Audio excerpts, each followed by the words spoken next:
What is up, plant people? It's time once more for the Planthropology Podcast, the show where we dive into the lives and careers of some very cool plant people to figure out why they do what they do and what keeps them coming back for more.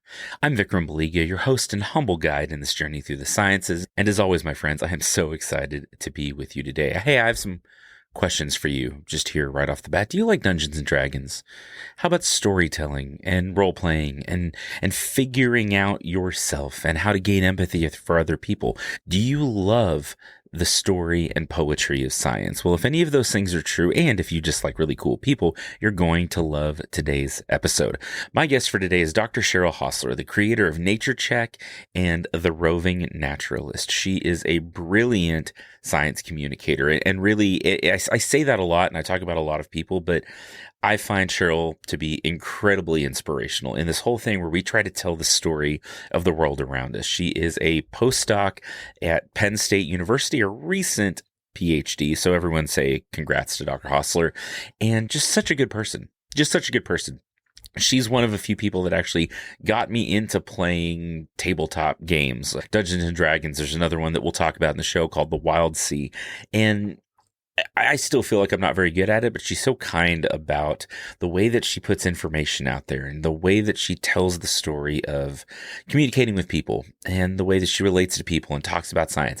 I think you're going to love today's episode. We cover a lot of ground today. We talk about everything from the experiences that shape us into the educators we want to be and the scientists we want to be and just maybe the people we want to be. We talk about community. We talk about finding a really good group of belonging.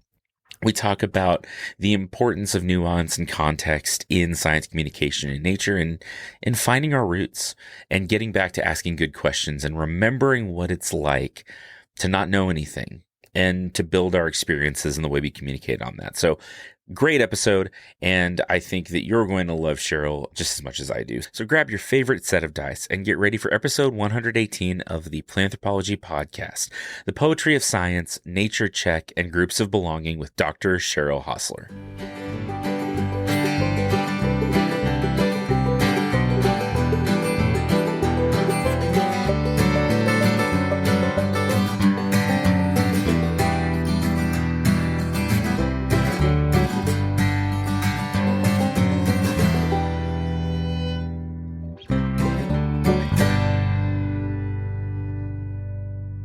What's your cat's name? This is Puzzle. Puzzle's a good name. Thank you. We get that a lot. The kittens are Cypher and Whisper. So we have like a teen cartoon team going on. It's fantastic. Cheryl, I am so excited to get to talk to you today. I think we talked about this a long time ago, and I'm glad that it is finally getting so. Thanks for agreeing to be on. Thanks for being a part of this. And tell us about you. Oh, gosh. Yes. Thanks for having me. About me. Well, I was born in, I guess, like, I grew up in a family that was always really into, like, spending quality time outside. And so I just sort of developed this love for nature and have pursued a few different career paths, but all related to the natural world. So I guess that's me. Yeah.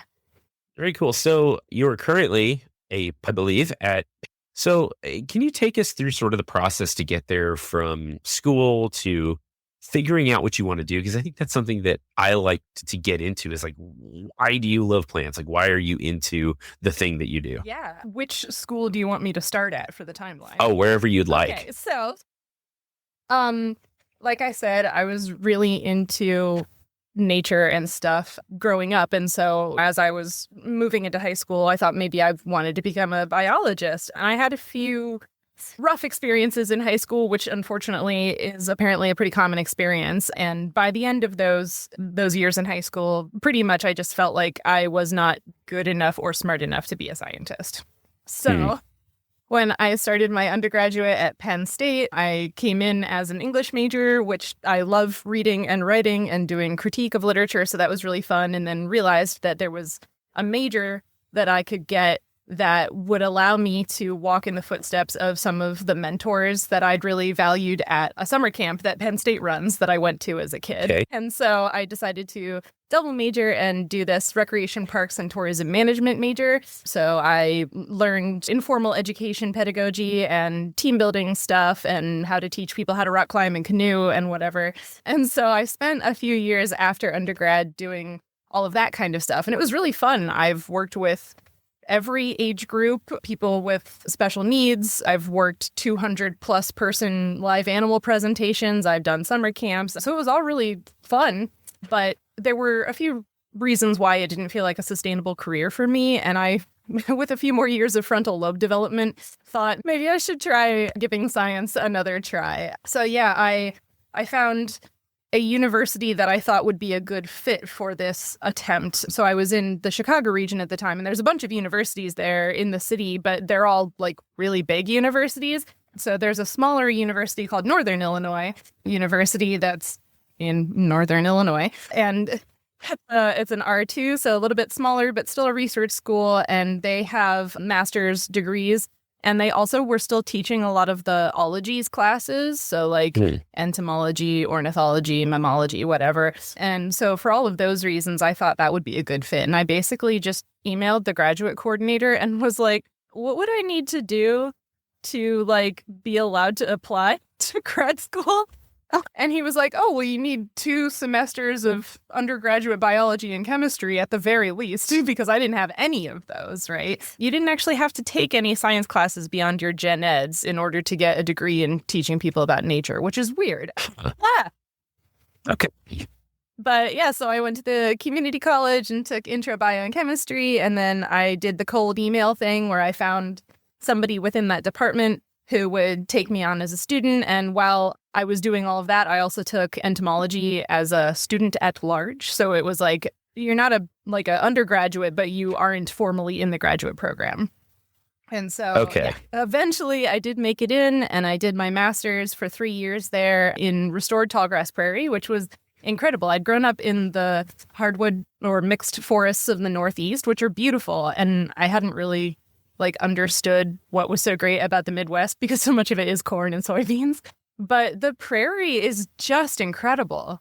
It really is. And so, yeah, I think that was a wonderful experience. And then I did another round of cold emailing to find an advisor for my PhD at a different university. So that I was in one of the universities in downtown Chicago, the University of Illinois, Chicago. And I did a 5-year PhD where I was studying pollination.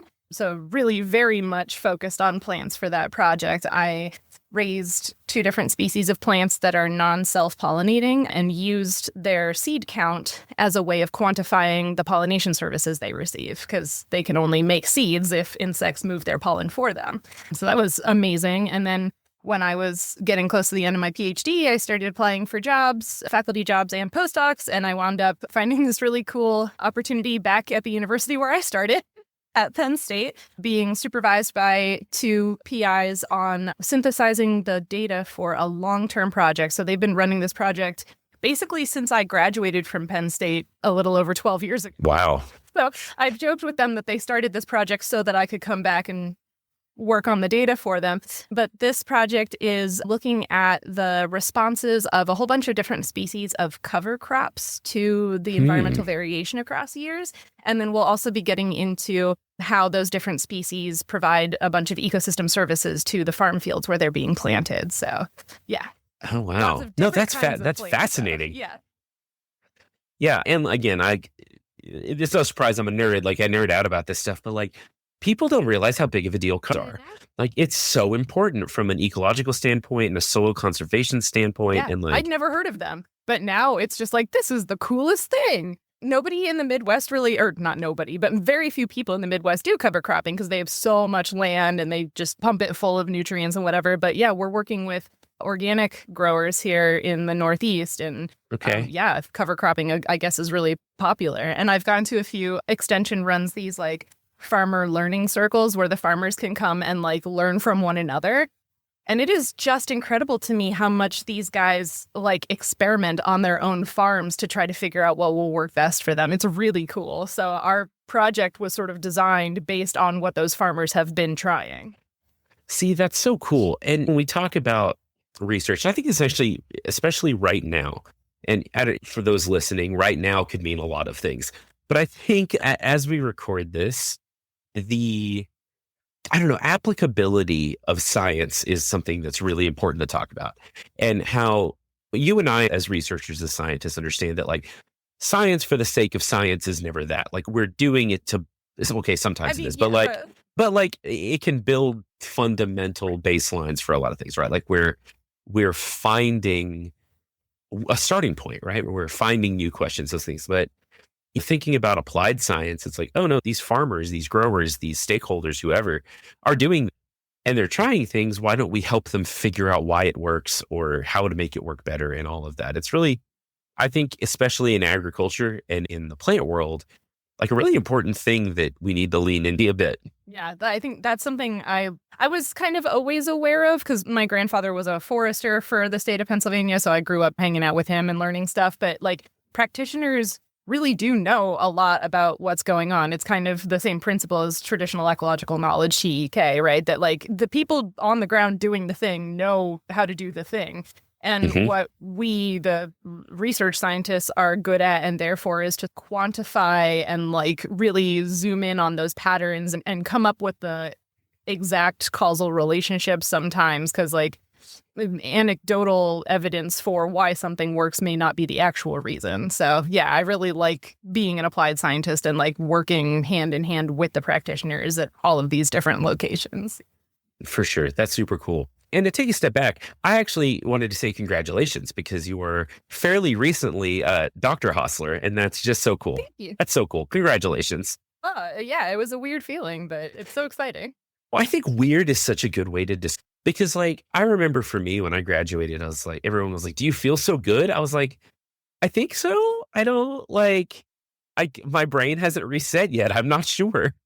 Yeah, on the day I defended, after I came out of the closed door portion, oh, you've passed or whatever, everybody was like, oh, are you so relieved? And I was like, well, no, because like good advisors don't send you to your defense unless they know you're going to pass. So like I knew I was going to pass 2 weeks ago when I sent my dissertation to my committee. But like now I actually get to call myself doctor. And like that's a big deal for a whole bunch of reasons. For stemming sure. all the way back to nobody in my family has gotten a PhD in anything in like 100 years. And the last one was in banking. And the fact that I started out thinking I wasn't good enough for this, like I obviously am good enough and smart enough, but it took me a really long time and a lot of work to demonstrate that to myself. Listen, you're kind of speaking my language. I get it. But from the outside looking in, I can tell you that I've always thought the world of what you do. And I've always thought of you as just a really great scientist and communicator. And it's just so exciting that you're at a place maybe where you're feeling that now too. And that's pretty cool. I haven't, as a total aside, has nothing to do with plants. Obviously, there have to be PhDs in banking, but I've literally never thought of that being it. It's never popped into my head before. When my grandmother told me, I was like, oh. Huh. Okay. I mean, because clearly they would have to be. Like, there's PhDs in everything. It's just, I don't know. Sorry. It's like when your brain's like humming along and then something just kind of sticks a gear, like a stick in the spokes. You can't move I'm just forward like, until you've handled it. Yeah. I have to deal with that. Well, I want to talk as we go through this a little bit more about specifically some of the work you're doing and to the extent that you can talk. But for those that aren't like familiar, can you give us like the elevator pitch for what a cover crop is? Because I think that's poorly understood. Yeah. So the way I've been explaining it to people, and again, like just under a year ago, I was learning this. But yeah, the way I've been explaining it to people is that cover crops are domesticated crop species that are planted on fields when the cash crop isn't growing. So like the cash crop in the rotation that we're looking at is organic corn, organic soybeans, and organic winter wheat. And then the cover crops are grown between the winter wheat and the corn. And what absolutely blew my mind is that you plant these seeds in like late August, early September, and then they grow in the autumn, and then they grow again in the spring, and then we terminate them. So sometimes people harvest cover crops. Ours are just getting plowed into the soil in May, and then you plant the corn in that same soil. And yeah, it was kind of weird for me to think about planting annual seeds in the fall and asking them to grow like in the coal. Yeah. It's like, good luck. Have fun. Exactly. But like, it's so interesting because like I said, my first job is synthesizing all of these data and understanding how the different species respond to the environment. And it's so interesting to see the trends for like which ones of them like to have their feet wet, right? So they respond positively to precipitation, and which ones like the cold or don't like the cold. It's really interesting. We mostly grow, well, at least where I am, we mostly grow cotton. There's a little bit of sorghum, milo, depending on, which part of the country you're in. A few other things, but it's mostly cotton. And so there's some people starting to do winter wheat and a few other things in rotation. Some are doing like alfalfa. But, I'm out here this is also a prairie. It's a shortgrass prairie. So it's a little different, but we're also right next to the desert. Like if you go next door to the west, it is the Chihuahuan Desert. Like it's the real kind of like capital D desert. And so we get these big dust storms that come through here. And it's like every second Tuesday is like the Dust Bowl again. And I think people are getting to a point where like, oh, you mean bare plow fields are not great for that? Like maybe that's going to blow away. How did we not learn that lesson 100 years ago? Right. Exactly. And it's just in the past, maybe 15 years, 10, 15 years that people are really working into cover crops or doing reduced tillage or leaving stubble in the fields and things like that over the winter, just to like, hey, let's keep the soil where it's supposed to be. Because they don't need it in Oklahoma. Like it's our soil. Right. Like, let's leave it here.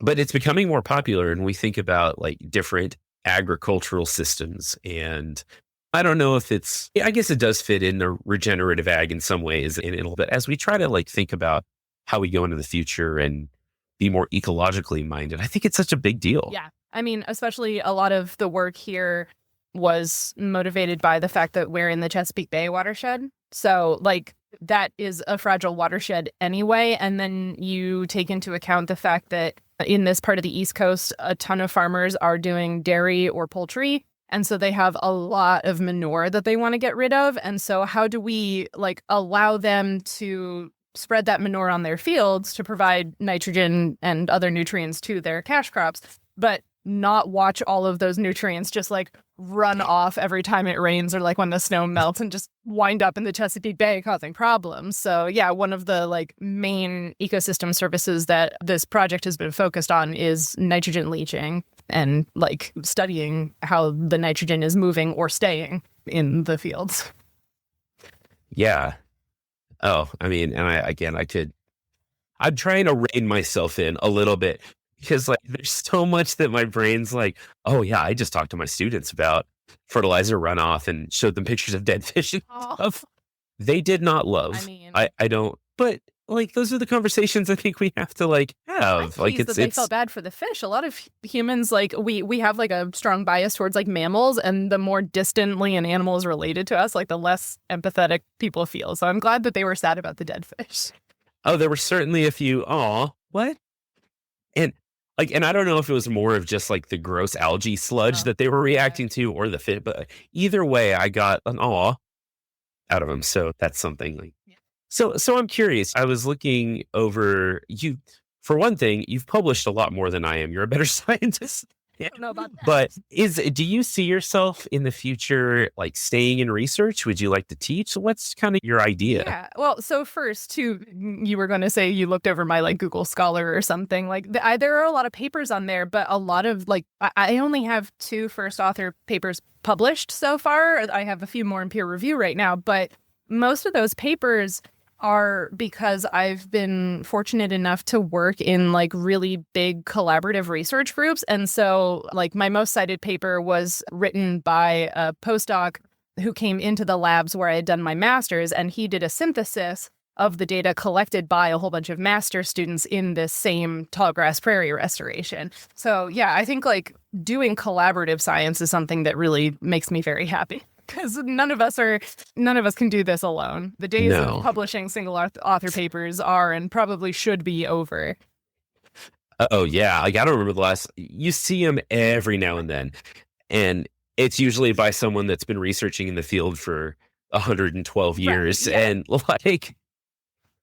Yeah, but yeah, so I'm so grateful to everyone that I've been able to work with because they've been really rewarding experiences. But yeah, where do I see myself? I mean, I would very much like to be a PI at a research university because research is so much fun. A prominent public figure recently said that scientists are afraid to ask questions, and I was flabbergasted because the one thing we really like to do is ask questions. So, yeah, I would love a career where I get to like pursue the questions and mentor students individually with research because I've had so many really good and valuable mentors. I want to sort of pass that forward to the next generation of students.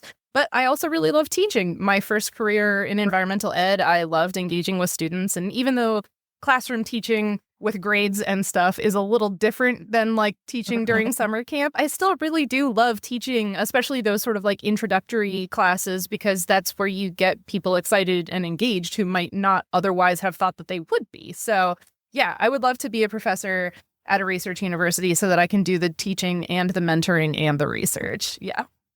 Very cool.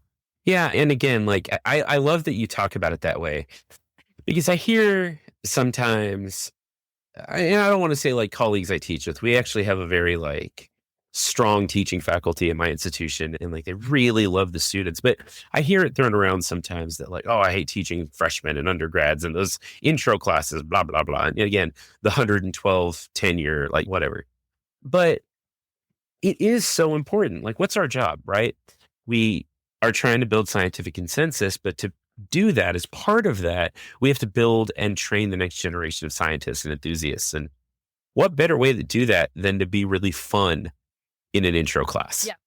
Well, and also I learned that this was something Feynman did, that like he really liked and would try, I guess, every semester to teach like Physics 101 or whatever, because it allowed him to remember what it was like to be at the beginning and not know anything, which I think is so important. Like, again, as a science communicator, especially, like so many people sort of forget what it's like to be the student at the beginning, not knowing anything, whether they're talking about undergraduates or graduate students even. I've mentored several graduate students here since I've been a postdoc that are like, oh, like, how did you learn this? And like, it's okay. Like, you don't have to know all of it right now. Like, that's why you're here, right? So, yeah, I think like being reminded what it's like to not know any of it is important. But also, students who don't know all of it already have different perspectives and might come up with cool ideas that we hadn't considered because we've bounded ourselves so much by like the conventional knowledge and literature. Like, if you don't know anything, you can just ask any question and you might hit upon something cool that nobody else thought of.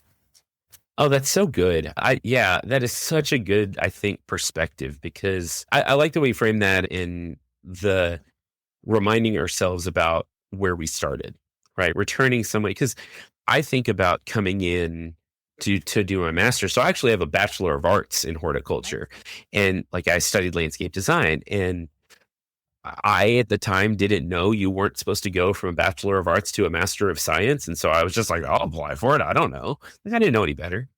And they were like, well, we don't really do that, but okay. And so I ended up making the program. And it was that learning the whole process of, I tell people that we teach our undergrads about science. We're trying to give them a body of knowledge. And then we teach our master science, or our master students, like we're walking them through really or undergraduate researchers, but really the nuts and bolts of gaining knowledge. And then at the PhD level, we're kind of teaching them how to do it for themselves, how to run their own programs. And I think that sort of stepwise process, the farther you get away from it, it is hard to sometimes look back and be like, oh no, I've been that kid. Like I know the student that's 18 years old and it's the first time out of the house and they're excited about something. That's really cool. So, okay, you mentioned a minute ago that part of what you do is science, and outside of the research and outside of the university life, you do science communication. What made you want to get into that? I guess I was a science communicator before I knew that was the name of the job, because being an environmental educator is just a subgenre of science communicator, right? Like I was doing it in person through programming. And so, yeah, when I was taking that entomology class, when I was a student at large, that prof was great. She was super helpful in supporting me and making me feel like I belonged. And she, not that far into that semester, was like, have you ever thought about science communication? Like, she knew a tiny bit about what I had done in my previous career. And I think a lot of it was just like the way I spoke during like class presentations and things, right? Like, I don't know, I just sort of developed this skill set as a theater kid, as an environmental educator. I mean, all of us are just know-it-alls, and I've just really practiced being a know-it-all in a way that people appreciate listening to. I mean, there's no such thing as like a perfect communicator, but yeah, I've had a lot of practice with those skills of thinking about how to present information in ways that will be accessible to different audiences. And I think that's like the really important part. I was hired to be the broader impacts for someone's grant. I've been making videos about their research project, which is great.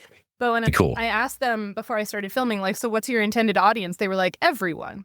And I think that is so often like what like scientists or other people who are like trying to communicate information are like, I want everyone to know. And like, that's just not going to work because not everyone receives information the same way. And so the fact that I have practiced working with kids with sight impairments, kids on the autism spectrum, kids of all ages, adults of all ages, families, like all of these different groups, I've played the accordion, I guess, with the information and figured out how to transpose it for the needs of each group. And that is a real skill. Like that is not something everyone can do. And I think that people watch science communicators online and we do all this stuff and you make it look easy, but like that's really something that one, there's like a natural aptitude that a lot of people have for it. But two, like that's a craft it's really something you have to figure out. There's so much, I don't know, back end work and almost science that goes into how we science communicate. Oh, for sure. Yeah. I definitely was not as confident or as good at it now back then as I am now. But yeah, I think the science that goes into science communication is also a really important point. There is a lot of cool research on science communication, the pedagogy, the effect. I even know of a researcher who like specifically looks at science communication with audiences of like faith backgrounds. But a lot of science communicators don't know that exists or they don't read it. And it's a really weird like circle for me, I guess, that like the science communicators are constantly like, I want to teach the important stuff to the people, but like the science communication researchers are like, I want the science communicators to know the important stuff about how to do what they do, and like nobody's talking to each other. Yeah. And yeah, it seems like we are missing a piece in the middle there somewhere. Yep. The like who communicates to the like who's the extension service between the scientists and the science communicators instead of like the scientists and the general public. Like there's like that. I hadn't really thought of that. That's really an interesting point. So are you aware of the deficit model or like what that means?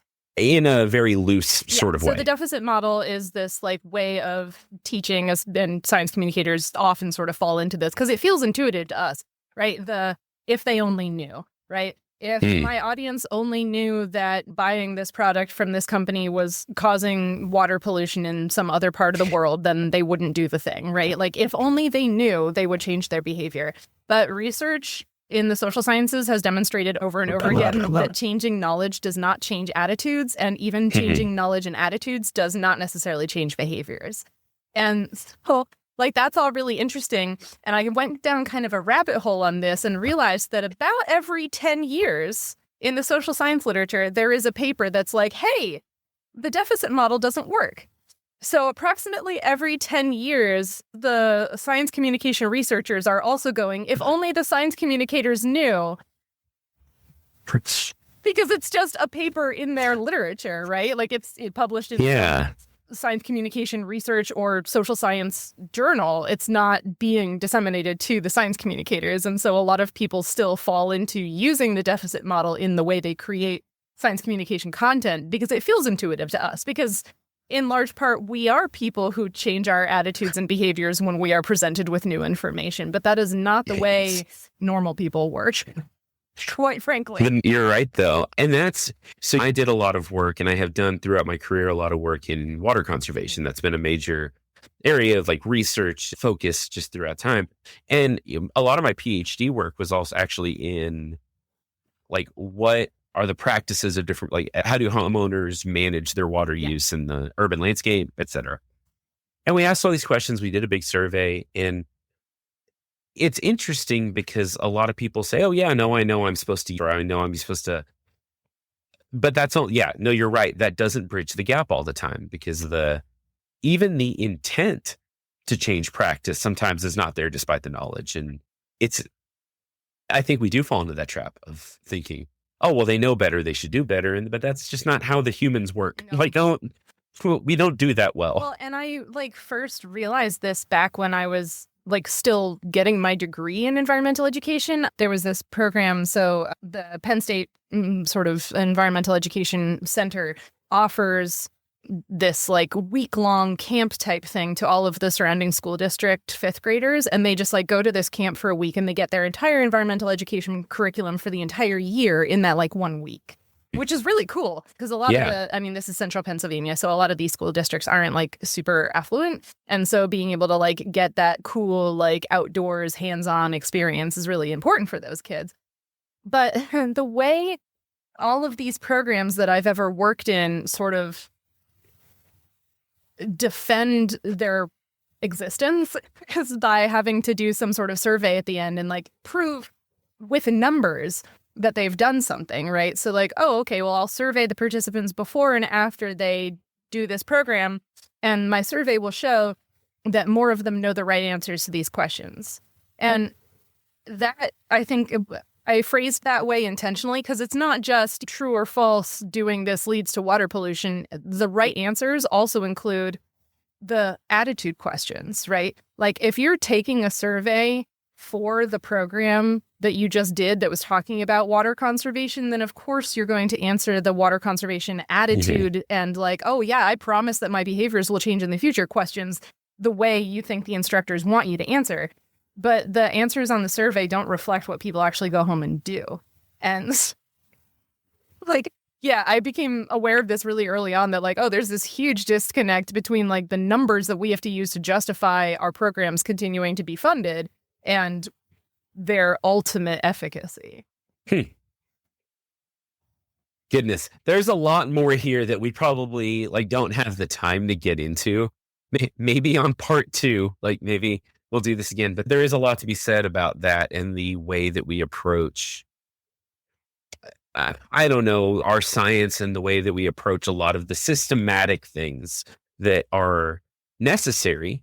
Like you said, we have to justify our funding. We have to publish the paper. We have to do the X, Y, and Z. But, is that sometimes in the interest of doing things the way we do things or in the interest of better science and better outcomes for the world? And I will leave that question hanging for our listeners to think about. But I think that as scientists, as people interested in the green, in nature, right, in the green sciences, that's really something and I think that from the researchers to just the people that going out in the park, I think like you said, broader impacts, the now what big picture question is a question that we have to ask ourselves a lot and sometimes be okay with being uncomfortable with the answers. I don't know if that's the right way to say that, but there's a lot there. Yeah. I also think those of us in the green sciences, I like the way you put that.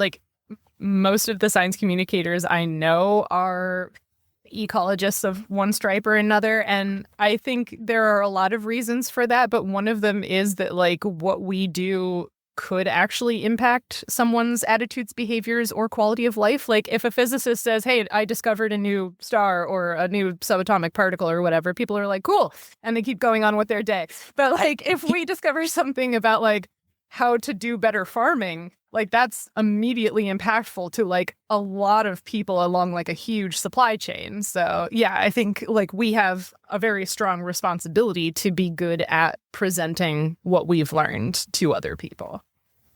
Awesome. And that's a good segue and a good time for a quick break. And when we come back, I want to talk about the Roving Naturalist and I want to talk about Nature Check because these are both such cool projects that I think people need to know about. So let's take a quick break and then we'll come back.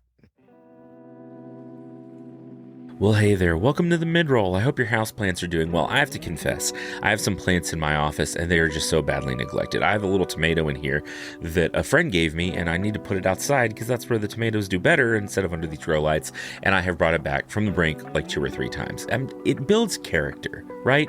in your houseplants. Anyway, I hope yours are doing better than mine. Thanks so much for listening to Planthropology, and thanks for being a part of what we do here. A huge thanks to Sheryl for being on this episode. Thanks to the Texas Tech Department of Plant and Soil Science for supporting the show, and the Davis College of Agricultural Science and Natural Resources for doing the same. If you want to support Planthropology, there are a lot of great ways you can do that. You can go follow us on social media.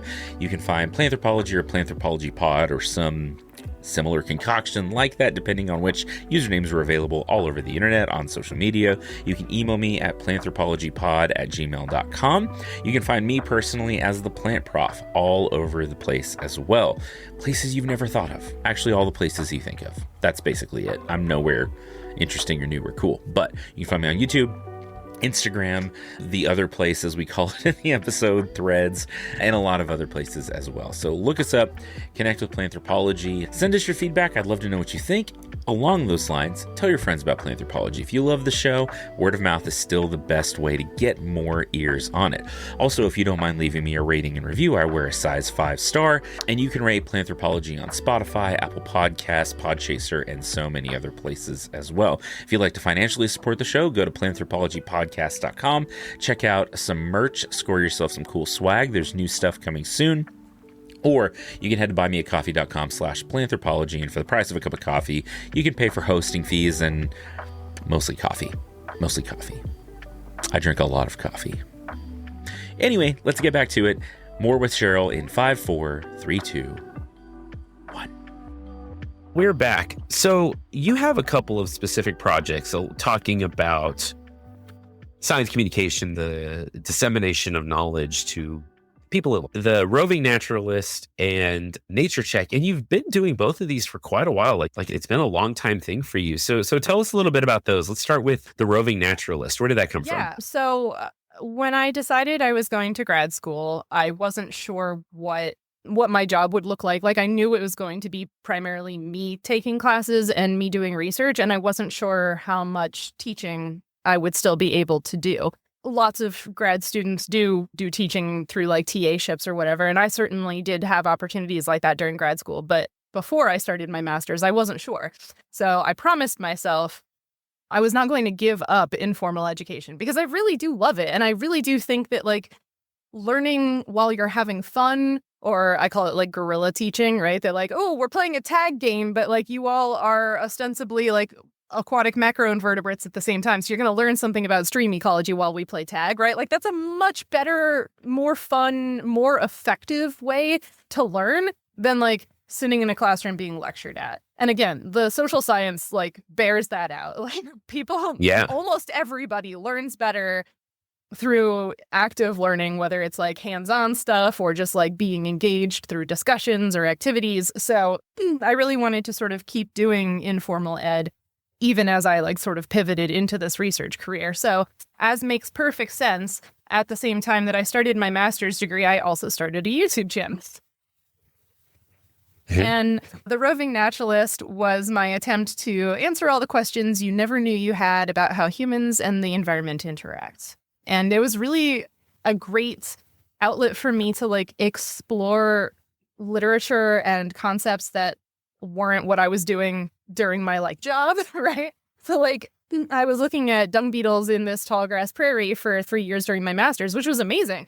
But like that was just one topic. But on the Roving Naturalist, I talked about all kinds of ecological concepts. I talked about making your backyard a habitat. I read the social science literature about things like the deficit model and groups of belonging and the pedagogy behind science communication. So yeah, it was really an opportunity for me to like do these deep dives and then continue practicing in a new medium, sharing those things with other people. And the Roving Naturalist is like primarily talking head videos and does sort of fall into the deficit model a bit because it is me talking at the audience. But I was really excited by the idea of using YouTube because, and people think I'm crazy when I say this, because there's a comment section. Which is wild because everybody has said since the inception of the internet, don't read the comments section, right? Right. But teaching is an interaction for me, right? Teaching is a two-way process. And so I was really excited that, oh yeah, like YouTube videos is a way that I could be doing science communication and my audience can give me feedback. They can ask me questions. They can contribute their own thoughts on the topic, right? Because that's always the way I've taught. When I was doing live animal presentations to like groups of elementary school kids, I didn't start by telling them about the animal. I brought it out and I asked them what they noticed about it or what they knew about it, because everyone is smarter than we give them credit for. And so like, I really believe that teaching and learning is a two-way interaction because we can always learn something from one another. So yeah, I was really excited about the comment section because that would give me a way to organically interact with the audience beyond the content of the video that I was presenting, which the video itself is a one-way teaching interaction, right? Right. Yeah, and so I like deep dove into like social media and created a Twitter account and an Instagram and made all these videos and went to VidCon several years in a row and like all of this crazy stuff. And like, I don't know, chasing numbers in online content creation is rough, but I was having so much fun. That didn't, I mean, of course it mattered, but it didn't like hurt, right? I am never going to like break even on that project, but it's just been so much fun. And I did an interview series on the channel called Explain Yourself, where I would interview early career scientists, usually at like academic conferences. And for many of them, I was their first time ever being interviewed. But it was just so much fun to learn about these people and their journeys through science and the research they're doing, and to give them an opportunity to practice talking about it to a non-professional scientist audience.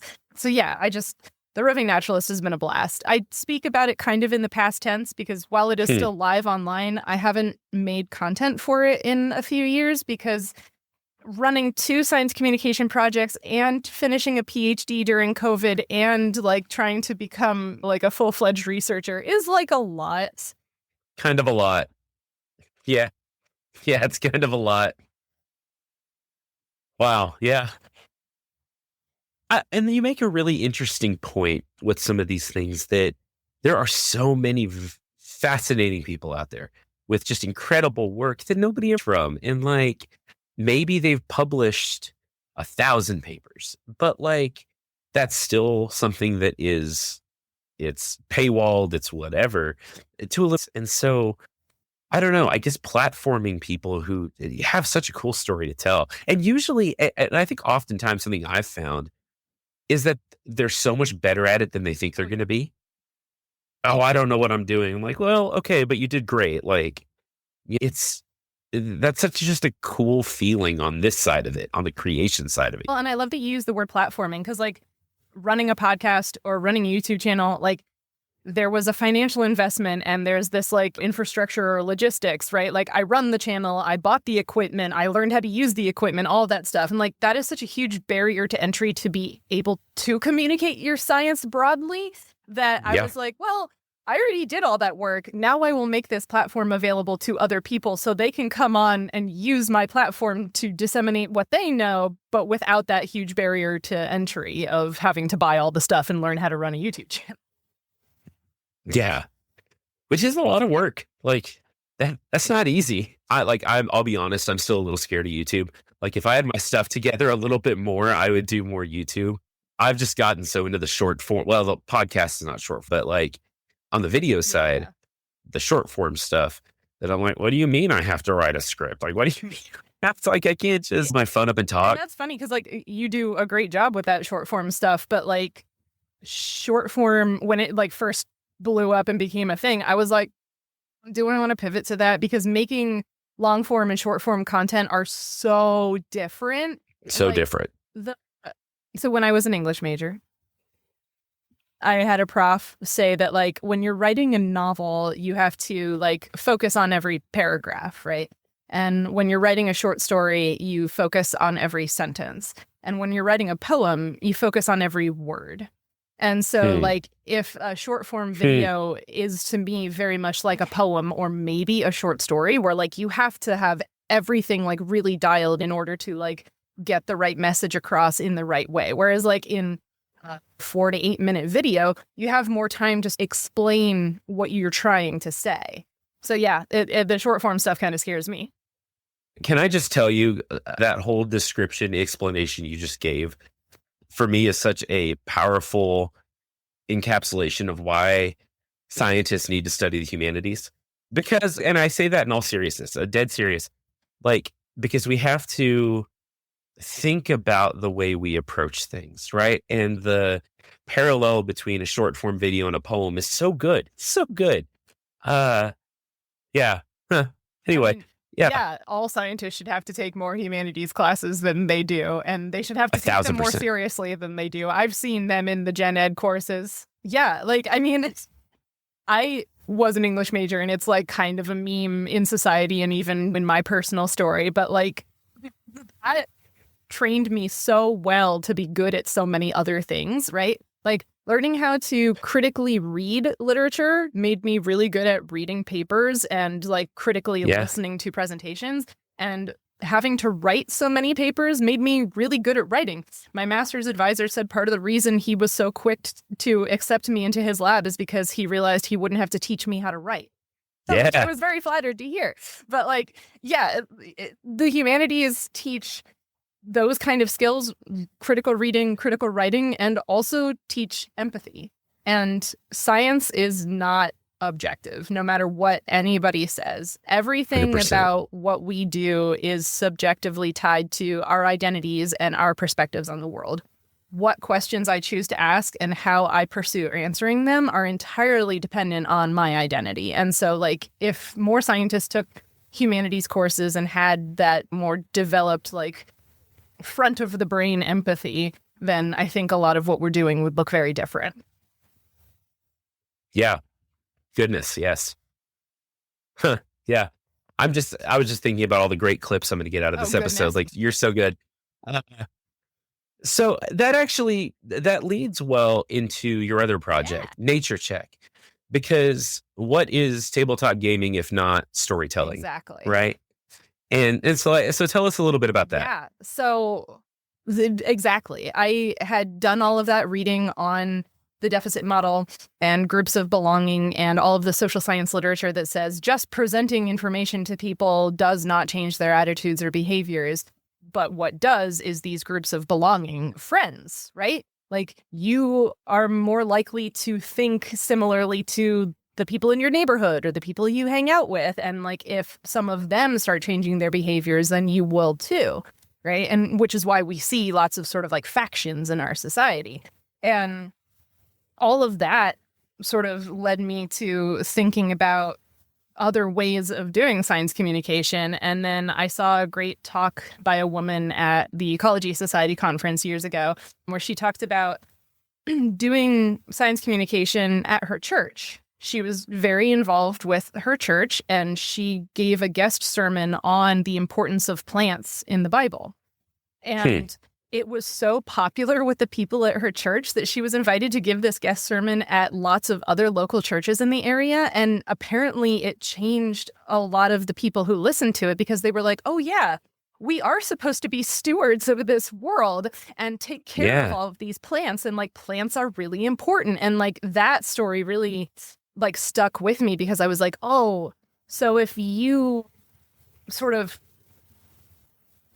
stick to your group of belonging, that's a better way of doing this communication, right? Because people are more likely to trust you. You don't have to like work on building trust because they already know you and they know that you have things in common and stuff like that. And so I was like, well, what kind of like group of belonging do I have that I could sort of try working on?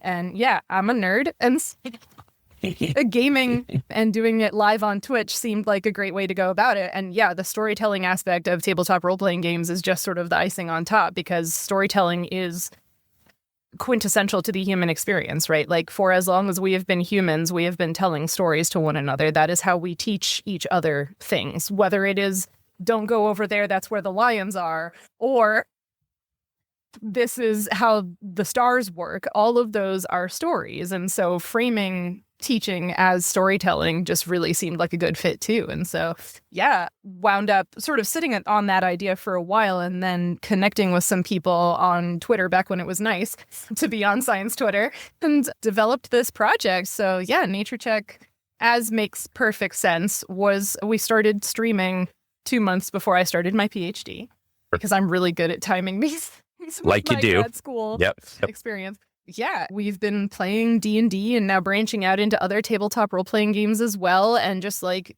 a bunch of scientists sitting and telling stories and talking about science when it's relevant to the plot, however tangentially that might be. But ultimately, my real goal with this wasn't even the like teaching content part so much as the like showcasing that scientists are real human beings. Because like I hear so often like, oh, scientists are this, that, or the other thing. And even in science communication workshops, I would hear this phrase constantly repeated. Scientists aren't good at telling stories. We need to teach you how. And I was like, that is malarkey. I know tons of professional scientists who are great storytellers, who are super funny, who are very creative. And so Nature Check is my way of showcasing the humans who happen to do science for their jobs. And like, we're real, we're three-dimensional, we're funny, we're bawdy, and like ideally that will help people trust what we have to say about our jobs because they will feel more connected to us.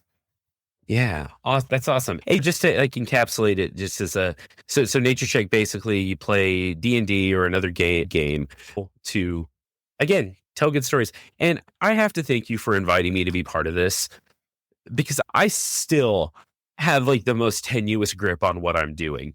And like I think before you messaged me and was like, hey, would you like to be involved? I think I had played maybe twice.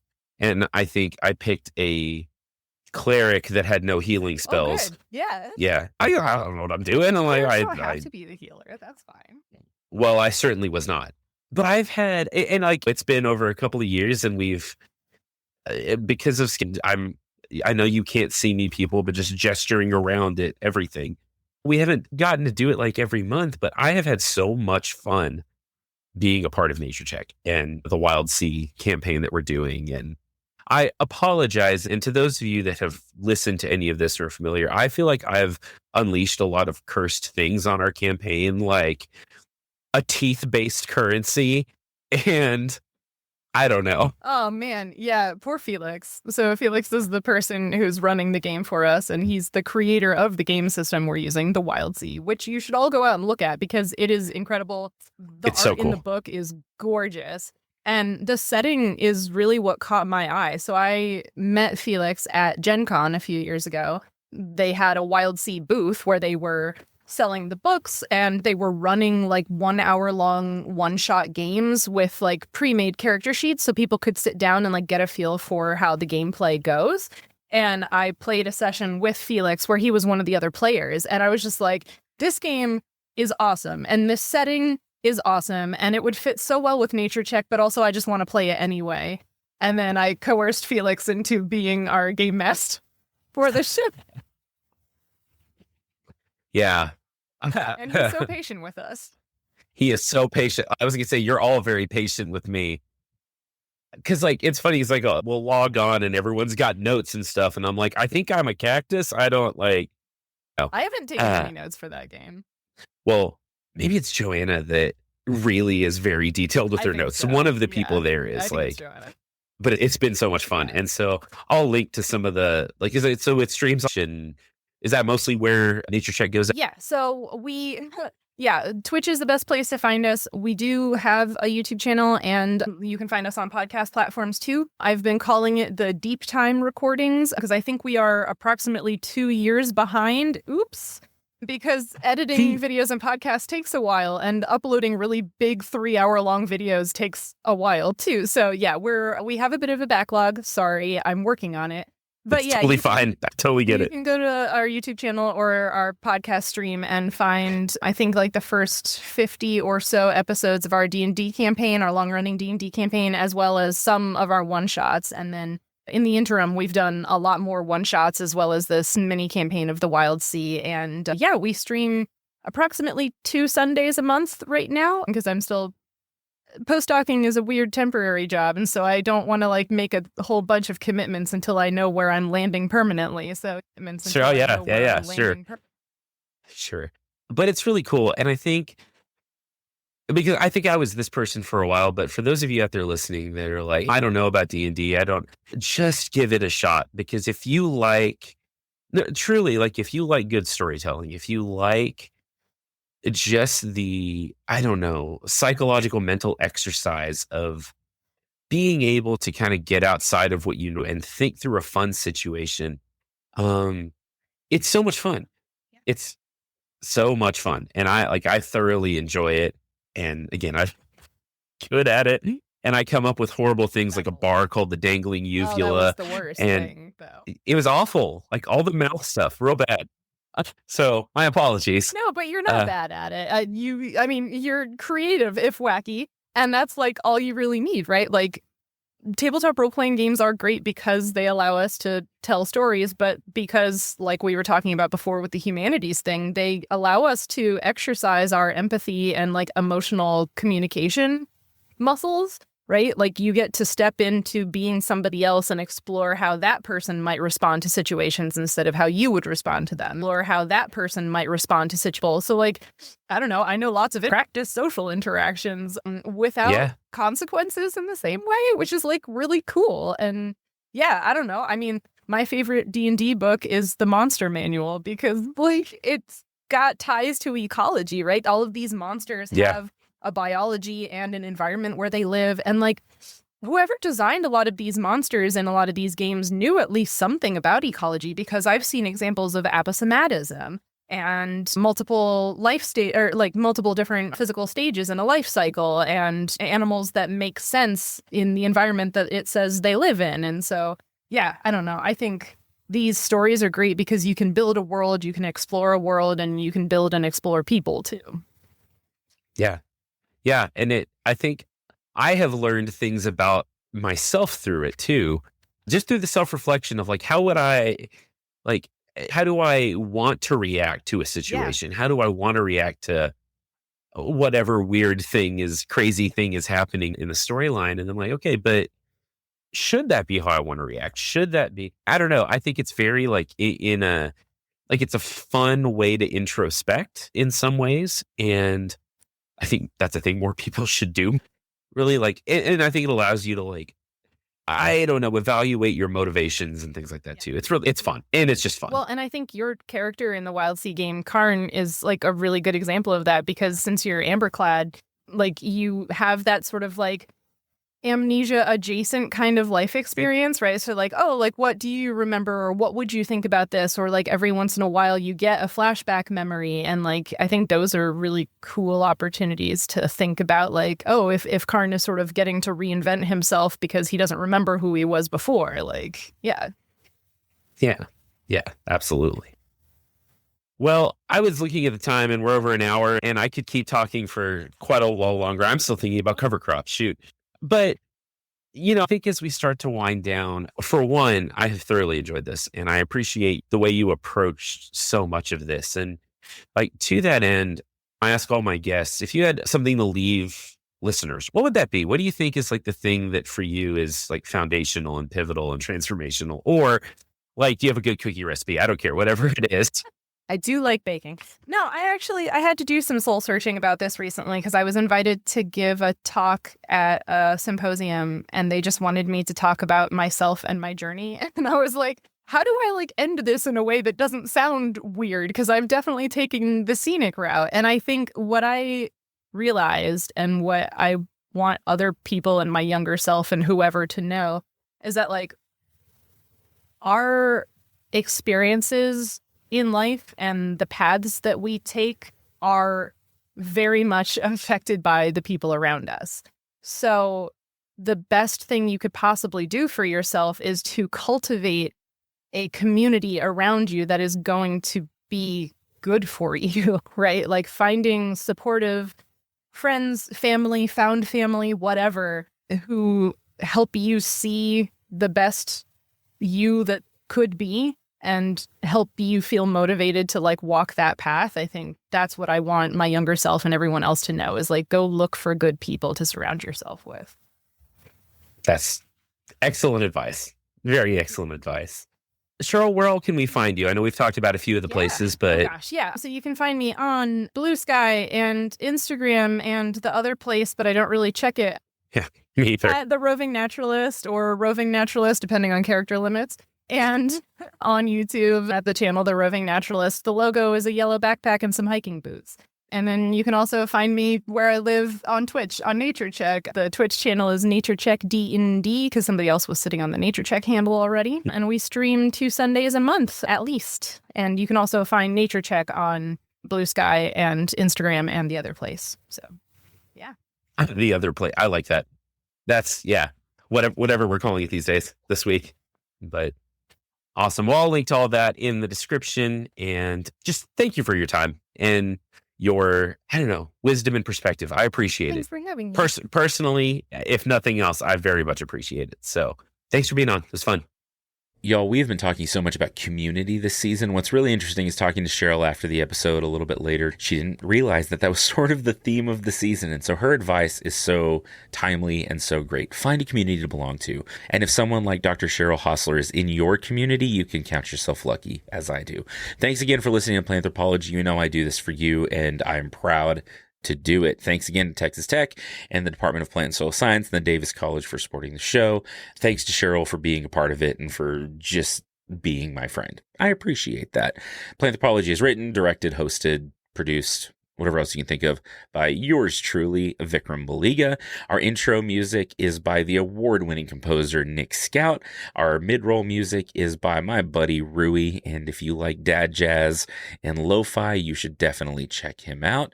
I hope you're still being kind to one another. If you have not to date been doing that, now's probably a pretty good time to start. I hope you stay safe, I hope you stay well, and I hope that you keep being really cool plant people. Until next time.